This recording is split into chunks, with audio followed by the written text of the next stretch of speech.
পারমাণবিক ইস্যুতে বরাবরই ইরানের পাশেই ছিল রাশিয়া। সাম্প্রতিক পারমাণবিক অস্থিরতায়ও ইরানের পাশে শক্ত অবস্থানে রয়েছে পুতিনের দেশ।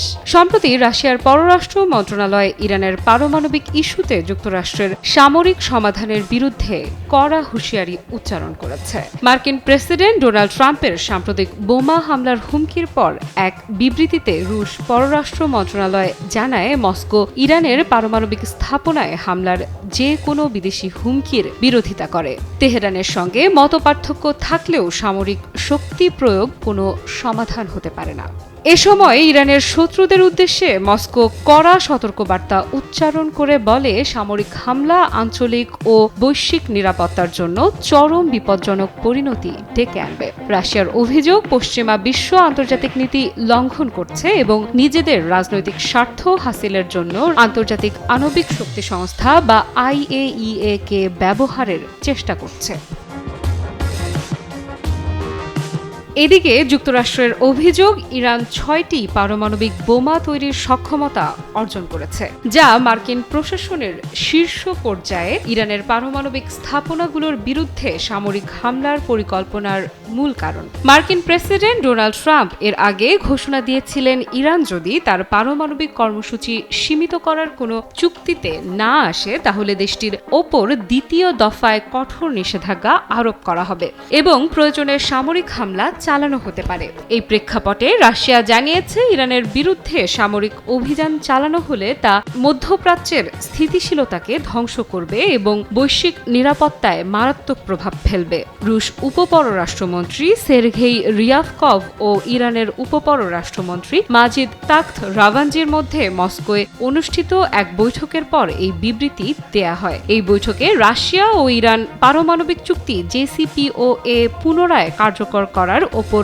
গুরুত্ব আরোপ করে। 2015 সালে স্বাক্ষরিত এই চুক্তি অনুযায়ী ইরান পারমাণবিক কর্মসূচি সীমিত করার শর্তে কিছু অর্থনৈতিক নিষেধাজ্ঞা থেকে মুক্তি পেয়েছিল, কিন্তু 2018 সালে ট্রাম্প প্রশাসন এই চুক্তি থেকে বেরিয়ে যায় এবং ইরানের ওপর কঠোর নিষেধাজ্ঞা আরোপ করে।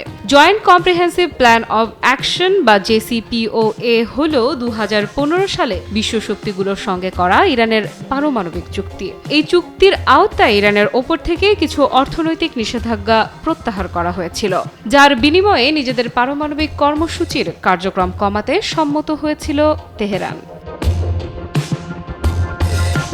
টানা সপ্তমবারের মতো বেস্ট টিস্যু পেপার ব্র্যান্ড হিসেবে স্বীকৃতি পেয়েছে বসুন্ধরা টিস্যু। এদিকে ইরান বিরোধী অবস্থানে যুক্তরাষ্ট্রের অন্যতম সহযোগী ইসরায়েলও হুঁশিয়ারি দিয়েছে। ইসরায়েলের প্রধানমন্ত্রী বেনিয়ামিন নেতানিয়াহু বলেছেন, যুক্তরাষ্ট্র আমাদের পাশে থাকলে ইরানকে মোকাবেলা করতে আমরাই যথেষ্ট।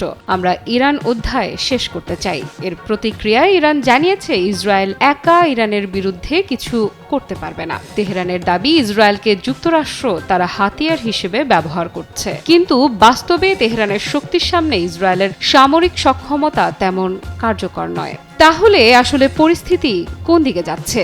বিশ্লেষকদের মতে, ইরানের পারমাণবিক কর্মসূচি নিয়ে যুক্তরাষ্ট্রের সঙ্গে সরাসরি সংঘর্ষের আশঙ্কা ক্রমশ বাড়ছে। রাশিয়া স্পষ্টতই ইরানের পক্ষে অবস্থান নিয়েছে এবং সামরিক সমাধানের বিরুদ্ধে কঠোর বার্তা দিয়েছে। মার্কিন প্রশাসন ম্যাক্সিমাম প্রেসার 2.0 নীতির আওতায় ইরানকে অর্থনৈতিক ও কূটনৈতিক চাপের মধ্যে রাখার চেষ্টা করছে, কিন্তু ইরানের ভূগর্ভস্থ ক্ষেপণাস্ত্র ঘাঁটি ও সামরিক প্রস্তুতি ইঙ্গিত দিচ্ছে যে দেশটি যে কোনো আগ্রাসনের উপযুক্ত জবাব দিতে প্রস্তুত রয়েছে। বিশ্ববাসী এখন অপেক্ষা করছে এই উত্তেজনা শেষ পর্যন্ত কোন দিকে মোড় নেয়, কূটনৈতিক সমাধান নাকি সামরিক সংঘর্ষ। আফ্রিদা ইফরাত, নিউজ 24।